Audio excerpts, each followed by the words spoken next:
La generación de terremotos y tsunamis son una constante en la historia geológica y geofísica de nuestro planeta, como una característica de la dinámica interna de la Tierra a través del tiempo. No todos los terremotos provocan tsunamis, pero cuando ambos fenómenos se generan asociados, es cuestión de minutos para que las catástrofes ligadas a estos se vuelvan más dramáticas. En el terremoto de magnitud 8.2 del 7 de septiembre del 2017, el Centro de Alertas de Tsunamis del Pacífico emitió una alerta para México, Guatemala, El Salvador, Costa Rica, Nicaragua, Panamá, Honduras y Ecuador, en la que las autoridades hicieron mención de que las olas podrían superar los 4 metros de altitud. Esta alerta fue cancelada posteriormente por el Centro Nacional de Prevención de Desastres cuando anunció que el cambio en el nivel del mar no sobrepasó el metro de altura. El terremoto del Océano Índico de 2004, conocido por la comunidad científica como el terremoto de Sumatra Andaman,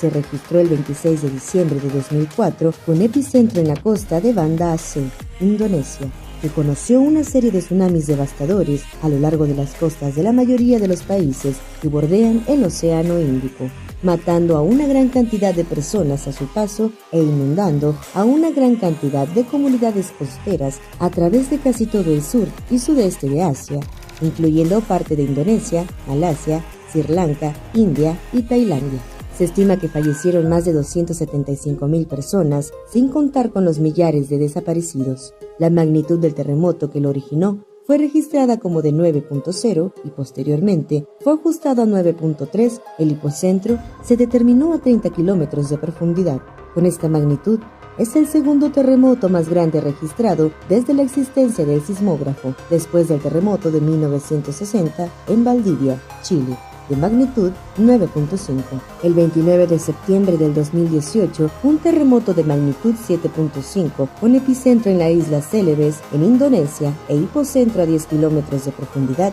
generó un tsunami que provocó más de 2.000 muertos, cientos de heridos y desaparecidos. Tras el anuncio del terremoto, la Agencia de Gestión de Catástrofes avisó de que se avecinaba un tsunami, pero 7 minutos después retiró la advertencia, originando que el impacto de la tragedia fuera peor. El 28 de marzo de 1787 se originó el mayor terremoto y tsunami del que se tenga registro en nuestro país, mismo que arrastró con las costas de Oaxaca y Guerrero, tras un terremoto de magnitud 8.6 determinado por evidencias paleontológicas y sismología histórica. En Oaxaca, el mar inundó las costas de Pochutla, ahora llamado Puerto Ángel, al igual que Tehuantepec, donde el mar invadió la tierra con sonidos terribles, dejando peces y algas de formas extrañas. El puerto de Acapulco, en Guerrero, uno de los puertos turísticos más populares de la actualidad, estuvo inundado por 24 horas. El 3 de junio de 1932, de acuerdo con el Servicio Sismológico Nacional, se registró en las costas de Colima y Jalisco un sismo de magnitud 8.2, al que le precedieron otros dos de magnitud 7.8 y 6.9. El último sismo, registrado el 22 de junio de ese año, generó un tsunami que fue considerado como más devastador que el sismo principal, pese a la menor magnitud del temblor que lo provocó. Fue llamado el tsunami de Cuyutlán y su oleaje alcanzó cerca de 10 metros de altura. Destruyó un tramo de 25 kilómetros de costa y se reportaron 75 personas muertas como consecuencia.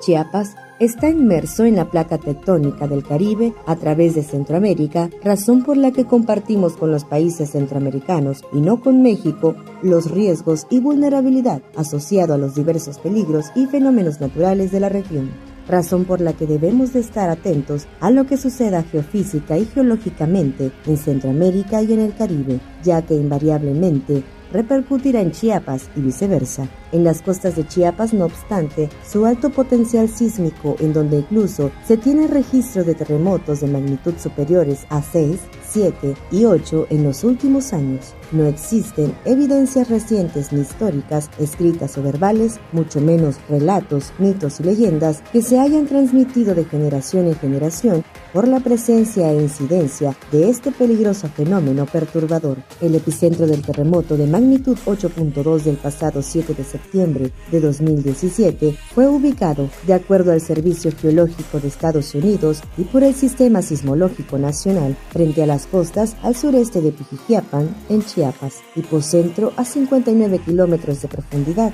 es decir, en las capas profundas del suelo marino. El modelo tectónico vigente en nuestro país, establecido por los Centros de Investigación Científica, señalan de acuerdo a los mecanismos focales que el pasado 7 de septiembre del 2017 fue la subducción de la placa tectónica de Cocos con respecto a la de Norteamérica, lo que generó dicho terremoto. Es decir, el fondo oceánico se introdujo por debajo de la corteza continental frente a las costas de Chiapas, tal y como lo ha hecho a través de la historia geológica a lo largo de las costas de nuestro país, a partir de Tehuantepec, Oaxaca, hasta Colima, en donde se reconoce que los eventos sísmicos en diversas épocas han generado tsunamis. De acuerdo a los especialistas, para que un terremoto origine un tsunami, debe mover de manera abrupta el fondo marino en sentido vertical y su tamaño estará determinado por la magnitud de dicha deformación. Se hace la alerta de tsunami siempre que se registre un sismo de mayor magnitud y su peligrosidad